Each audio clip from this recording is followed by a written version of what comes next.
Barakte Hawa, Ba'ashem Yahushai, Ba'ashem Kodash. Welcome to another live lesson. The name of this one is Hard Times Are Coming. And pretty much the title for this lesson and the inspiration for this lesson comes from a video I was watching that Elder Muwaddazak put up from the head of the LA camp. And he put up a video where they're speaking about these shortages and, you know, the up and coming, you know, inflation, hyperinflation, how pretty much, you know, these different bankers, you know, through whatever sources they got or whatever individuals they got, are buying up, you know, farmlands, are making the life of these farmers a living hell.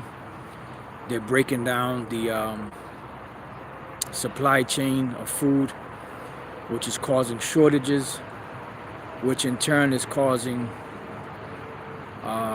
supply and demand, you know, which in turn is causing these different so-called merchants to sell their wares, you know, their goods for higher prices. You know, this is in the midst of also, you know, the constant printing of money, which is putting a lot more money into the economic soup and making that economic soup even more and more watery, you know, as G. Edward Griffin uses the analogy of the soup, you know, the watery soup. And as a consequence, you're seeing the prices of goods going up, but it's not that the goods are getting any better. It's not like the goods are, you know, have a more accelerated rate of, you know, whatever benefits the food gives you. It's just that the more they print the money, the higher the prices go, because there's more money in the system than should be, you know, and it takes that much more dollars to buy something that you would buy, you know, at a half the cost or a quarter of the cost maybe a year or two ago, or 5 years or 10 years ago, you know. And this is what they're doing, you know, they're purposely causing the economic system and supply chains of the world to pretty much implode within themselves, which is going to cause a ripple effect and cause hard times. That's why the name of the title is Hard Times Are Coming. Now, I looked up hard times in the Common Dictionary. It says hard times, a time of difficulty. You know, then it has synonyms: disaster, crunch, misfortune, hardship, sorrow, suffering, mishap, difficulty, which is where you get the word straight, S-T-R-A-I-T, not straight ahead, but straight as in a position of difficulty, calamity, misery, trouble, Jacob's trouble, catastrophe, reverse, yeah, because for a long time, people in America have been, and around the world, but in America, since we're in America, we're dealing with America, people have been in a super comfortable position. That's why the majority of people in America are fat, out of shape, obese, you know, because of this careless, laid back, lazy lifestyle that is here in this country. So there's going to be a reverse of the good times, which are going to turn into bad times. Remember, even when we go back to Egypt, in Egypt, you had the 7 years of plenteous, but then after that you had what? The 7 years of famine.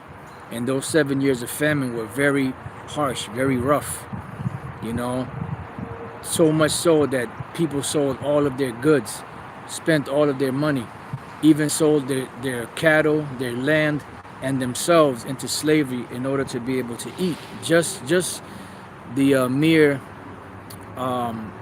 right that a human has just to eat. They had to sell their lands, give up their money, and sell themselves into slavery just to be able to eat. So we're in the modern day Egypt, and this is what's happening right now. The modern day pharaohs, which would be a representation of the international banking families, which have puppet leaders around the world that are officiating their business, are pretty much putting a crunch on the people, to cause them to be in a very bad position to where they will accept anything in order for them to be able to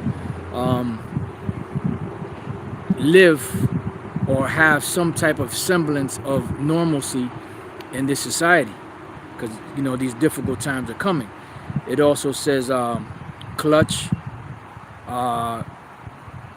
poison, trial, jam, bummer, affliction, distress, evil eye, because a lot of people's eyes are going to turn evil, man.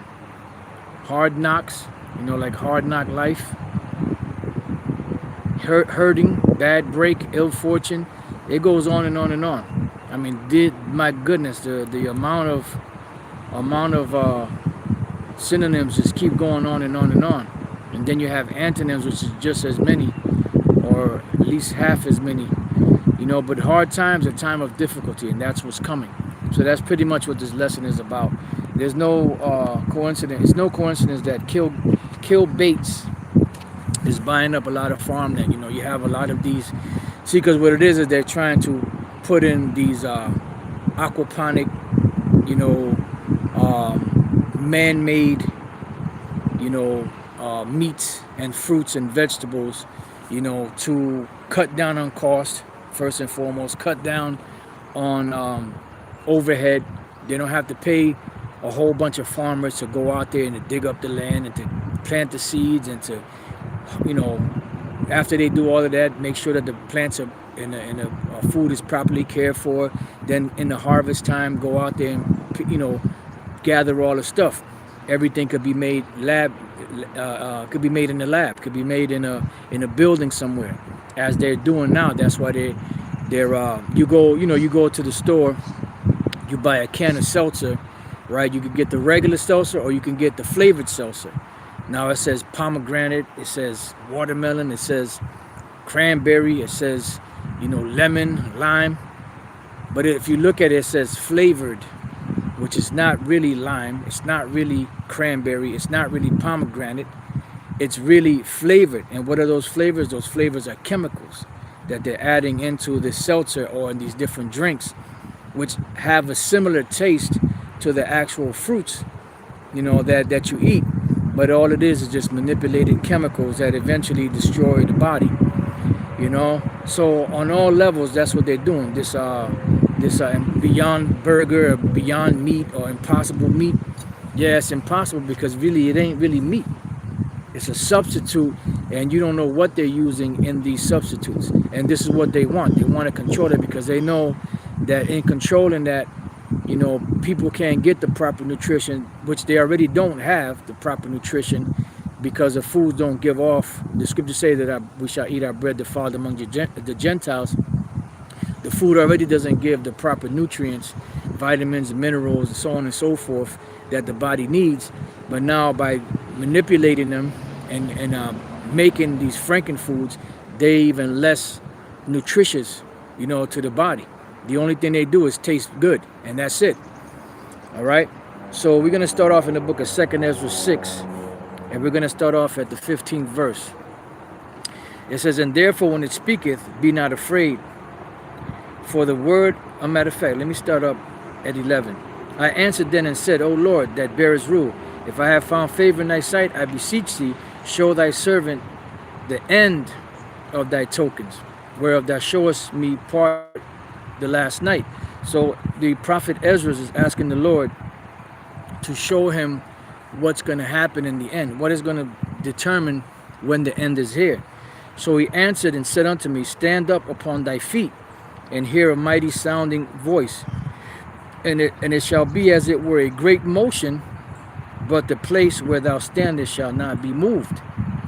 Yeah, because eventually the earth is still going to be here, but the calamities that are going to come upon the earth are going to move, this society. But the earth is still going to be intact because the earth will not be destroyed. It'll just be a change of rulership and a change of a vibration, from a wicked vibration to a righteous vibration.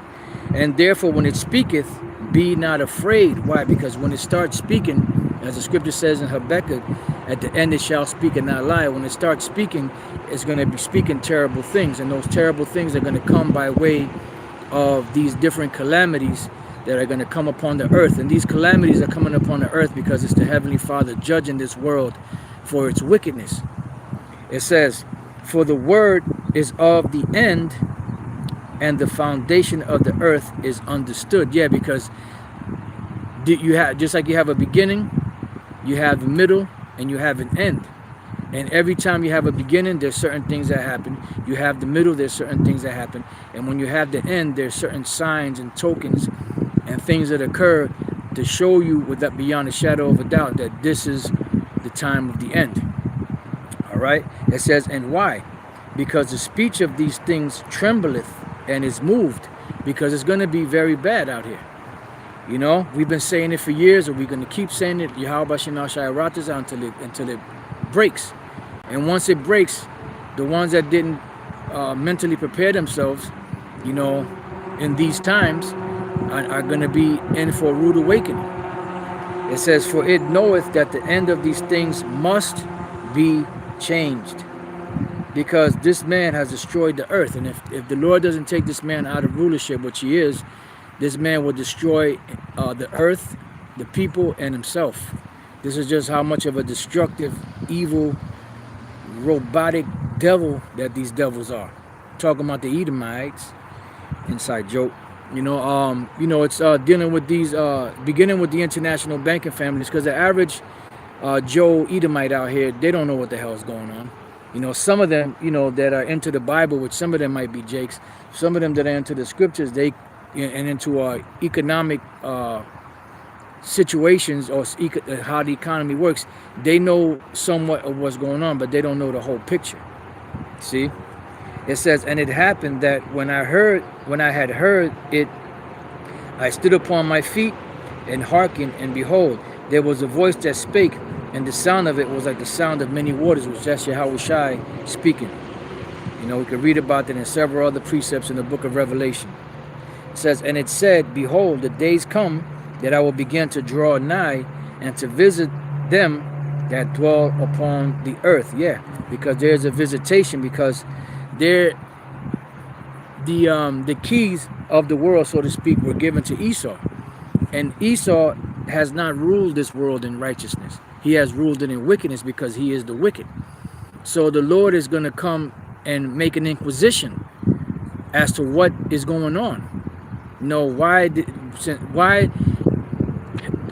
the earth in this condition when I gave it to you in a pristine state? Just like if your parents leave, you know, you have, you know, siblings, you know, brothers and sisters, and the oldest sibling is given the charge of making sure that when the parents get back, the house is in the same condition that it's in. And if the parents come back and the house is in shambles, who do you think the parents are going to blame? They're going to blame the one that they left in charge, the oldest, whether it be a son or a daughter, you know? And they're going to get the brunt of the punishment. So that's what the Lord is doing. He gave this devil the keys. This devil destroyed the earth, and now the Lord is making inquisition as to what the hell is going on and why did you do it. Just like he questioned Cain. Where's your brother? What hast thou done? He questioned them. So there's a great inquisition going on indirectly of Yahweh B'Shem Shai on these devils through the prophets, bringing out these precepts and these prophecies as to what's going on and as to why the earth is in the condition that it's in, and what the people that are ruling it, who they are, what they've done, and what their judgment is going to be. It says, and will begin to make inquisition of them what they be that have hurt unjustly with their unrighteousness, and when the affliction of Zion shall be fulfilled. Yeah, because they hurt unjustly, you know, with their unrighteousness. They hurt the Israelites, you know. They hurt the earth, they hurt the animals, they hurt the trees, you know, everything, life in general on the earth, they've hurt and destroyed it. So the Lord wants to know what the hell is going on. Salaki, little levity there. But it's true. It says, And when the world that shall begin to vanish away. So when we read these things are supposed to pick our spirit up, because the Lord said, look, this is what's going to happen. That's what's going to go down. When you see this, then know that this is coming, and that's here, and that's there, you know. So it says, and when the world that shall begin to vanish away shall be finished, then will I show these tokens, meaning signs. The books, which are who? The Bible, shall be opened before the firmament. What is the firmament? The ozone layer. Now, the books being the Bible, how are the books being opened before the firmament? It says, and they shall see all together through a thing called the internet. Remember in Daniel the 12th chapter, it says that knowledge shall be increased. So through the mechanism, the technology of the internet, this word has been magnified. The truth is out there. It's giving witness and a testimony against the earth, against the people that are ruling, against the nations, against the Israelites that are not getting right. And it's good news to those Israelites of the elect that are receiving the good news that although you're going through what you're going through, eventually there's going to be a change of world. And eventually you're going to be taken care of. You're going to be soothed, you know, when the world goes into calamity stage. It says, and the children of the earth shall speak with their voices. The women with child shall bring forth untimely children of 3 or 4 months old, and they shall live and be raised up. And suddenly shall the sown places appear unsown. So we're witnessing now the sown places being unsown. And this is why you have a disruption in the food supply. This is why you have pretty much like an all-out assault on farmers.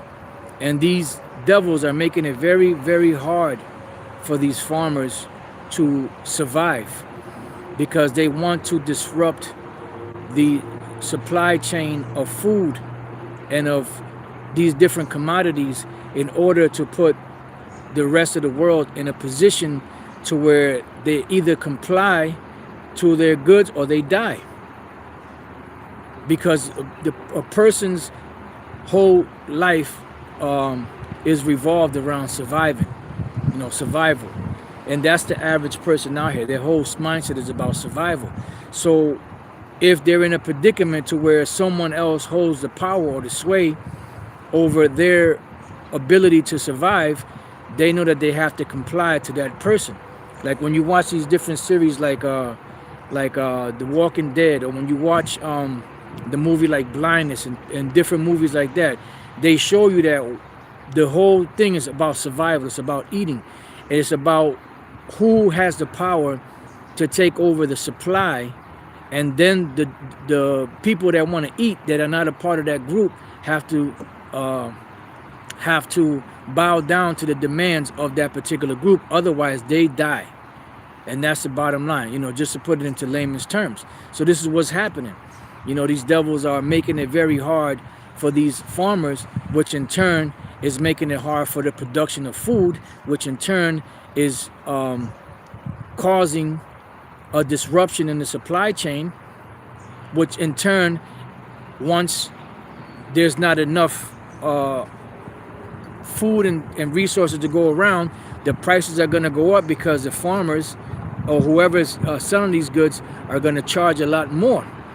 And then on top of that, you have the economy that's being devalued, or the so-called currency that's being devalued by the day, which is causing higher prices also, which is nothing more than inflation, which is not the prices of goods going up, but it's more like the value of that currency going down because of the injection of more dollars into the supply of the currency. And this is why you see a lot of nations backing out of, you know, dealing with the U.S. dollar, because they're finding out that them working amongst themselves and trading amongst themselves in their own currency is more, it's cheaper for them than to have to deal with the dollar, and then the conversion of their money into dollars, which makes their money be devalued. You know, so it's a whole mess. All right, so I want to read real quick in the book of 2nd Ezra 15 real quick before we go back. It says, Egypt shall mourn, and the foundations of it shall be smitten with the plagues and punishment that the Most High shall bring upon it. Yeah, so Egypt, which is modern day America, is going to be in this predicament because it's the punishment of the Lord. When you see these plagues, these pestilences, these famines, these things like this, the economic woes, these are punishments from Yahweh Bashem Yahushai upon Esau and upon the people of this world, you know, that because of their wickedness. So it says, they that till the ground shall mourn. Why? Because they're not going to have the substance that they had before, that allowed their families to survive for decades, that allowed their families to survive for centuries. Because you got to remember, some of these farmers have been generational farmers, you know, that took over from their fathers and their fathers and their fathers and their fathers, going all the way back to when Esau conquered and colonized this country, so-called country. So they're going to be mourning. Why? Because as the prices are going up, they're not going to be able to afford to stay afloat. As these devils put more and more taxation and more limitations to what they can and can't do, you know, and the prices through all this red tape, which are nothing more than taxes in a feudal society, it's going to get worse for them. So what do you think they're going to do? They're going to bow out gracefully. They're going to maybe invest in something where they can, you know, make some kind of money, take the crops that they do have, the skills that they have, and just make sure that they're good to go, and maybe the surrounding families or people that they cool with, you know, and just keep it amongst themselves. And this is what the international banking families are counting on, because once they have control of the food supply and everything around the world, then they can introduce their MOB, which is the ultimate goal of these bankers, to have everything online, digitally. Now, the brother Yashalom from the New York camp just did a video where the MTA is no longer accepting cash. They used to accept cash all the time. Now they're no longer accepting. I didn't get a chance to watch the brother's video, so I didn't really get the whole, every detail of it. But this is just showing you that on all levels, cash is being phased out. You got these digital currencies that are being pushed around the world, in China, you know, so they're making cash obsolete, you know, because although these nations are mad at Esau and they got their little squabbles here and there, the higher ups among them are still in bed with this whore, America, you know, and they have the leaders are in agreement with this new world order plan, because what it does, it makes them richer and it makes the people subservient to them. You see? So it says, they that till the ground shall mourn, for their seeds shall fail through the blasting and hail, and with a fearful consolation, because these farmers have something called the Farmer's Almanac, and that Farmer's Almanac is pretty much a prediction of the crops, you know, and things that are going to happen. Because remember, on the stock market, the trade, you know, they trade in pork bellies and oranges and different things of that nature. They count on that.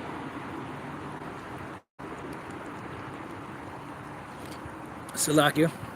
But they have to have something to be able to foretell what's, you know, what to expect in order for them to make those different decisions as to whether they're going to sell or whether they're going to hold on to the crop, you know, or the stock, you know, or whatever the case may be.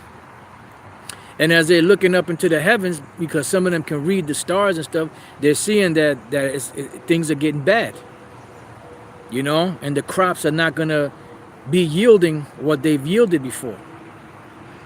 So it's going to be all about, it's going to be a battle of survival for those that are not a part of the elect. The elect, scripture says, knowledge and wisdom shall be the stability of thy times, the strength of salvation. But for those that are not within that loop, within that hedge, their whole thing is going to be all about survival. as the saying goes, the survival of the fittest, you know, and survival by any means, because of the miseries and the hard times that are going to come upon this earth. So as we go back to 2nd Ezra 6 and 22, and suddenly shall the sown places appear unsown. That's dealing with these different farms, you know. And ever since that pandemic, you know, they really started shutting down.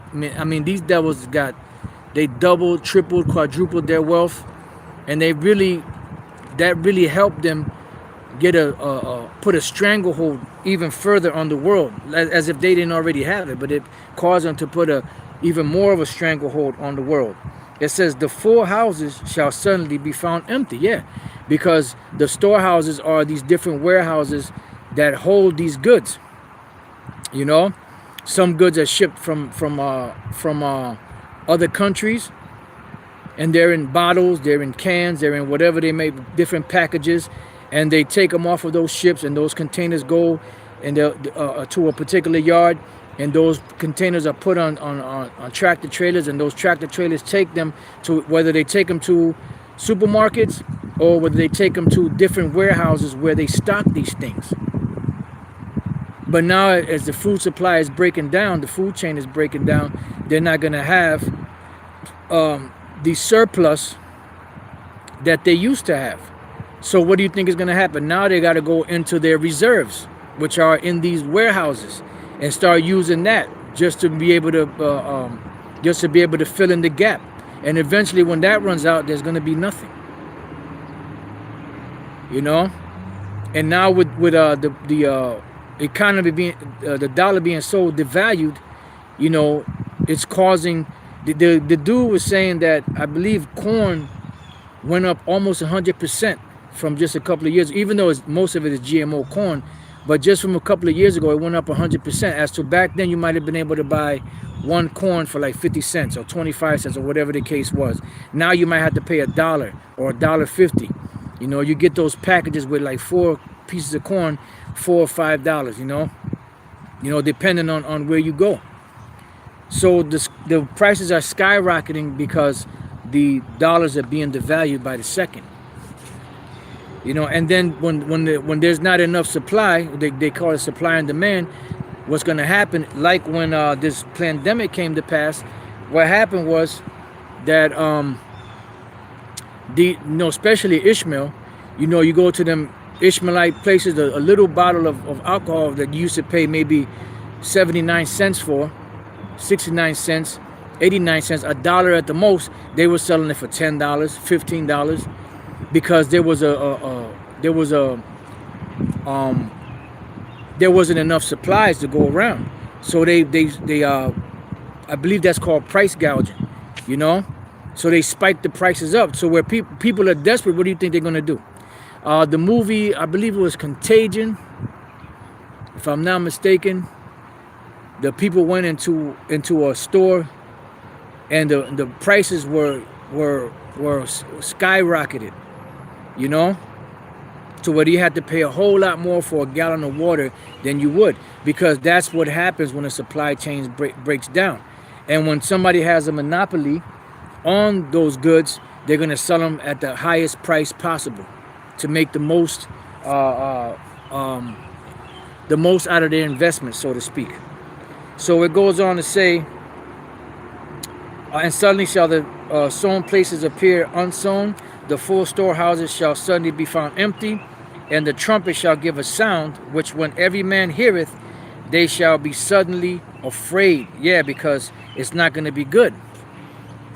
You know, whenever there's an alarm of war, people get nervous, because that's not a good thing, especially in a society or a so-called country where people are used to having everything easy, having everything instant, being able to go to a drive-through and within 5 minutes, you know, they can get their food and eat and gobble that garbage down. And then it's getting to the point now where when people take too long in the drive-through to get their food, they're throwing tantrums because they have to wait an extra minute or two to get their food. So these devils got this place right where they want it, man. You know, and the Lord is using these devils to a T. You know that's bad. You know, when you cook food, you have to wait to eat for a while. But when you go to these different restaurants, within 2 or 3 minutes, 5 at the most, sometimes you get your food. And people are so undisciplined that they can't even wait an extra minute or two from what the time that they normally wait. So they start flipping out. They start trying to stab people, choke people, fight people, shoot people. Boss. Yes. No, estoy bien, gracias, pai.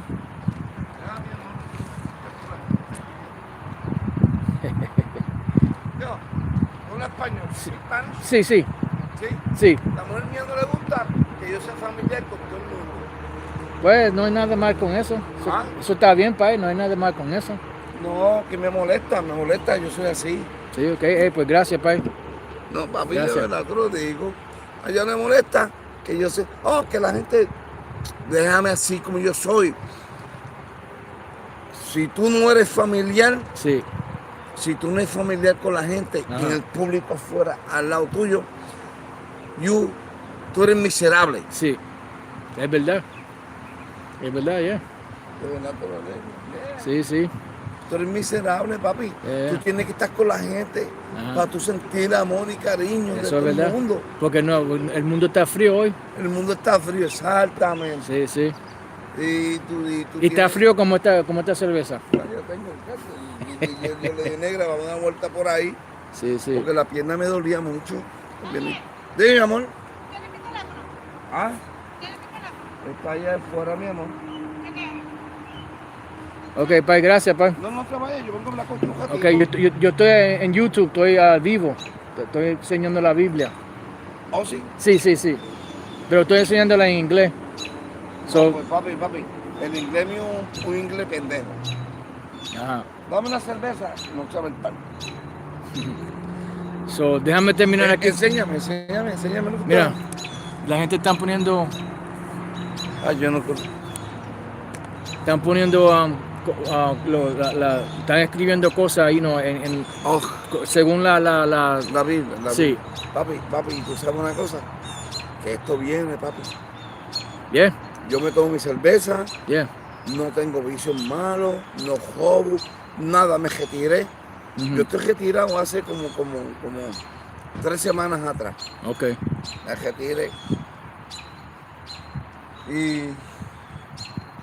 Y de verdad, pero tú tienes razón, porque tú mi familia. Dame una cerveza, honey. Give me a beer. Va a hablar con el hombre aquí. Mira, papi. Y toda mi familia, el hermano es pastor. Ajá. Todos son religiosos, pero tienen diferentes. Uno es adventista, Sí, sí. uno es pentecostal, Ajá. el otro Testigo es de Jehová. Exactamente. Yo digo, ¿y para dónde carajo yo voy a coger? Déjame tranquilo. Yeah. Y yo me acuesto por la noche Ajá. y le digo, Dios mío, Señor, Padre, alabado. Buenas tardes. Buenas tardes, ¿cómo está? Esa es la esposa mía. Por Mucho 40 gusto. años, papi, 40 años. Eso está bueno, pai, porque hoy en día la ¿Me puedo sentar no. contigo aquí? Sí, sí, sí. Sí.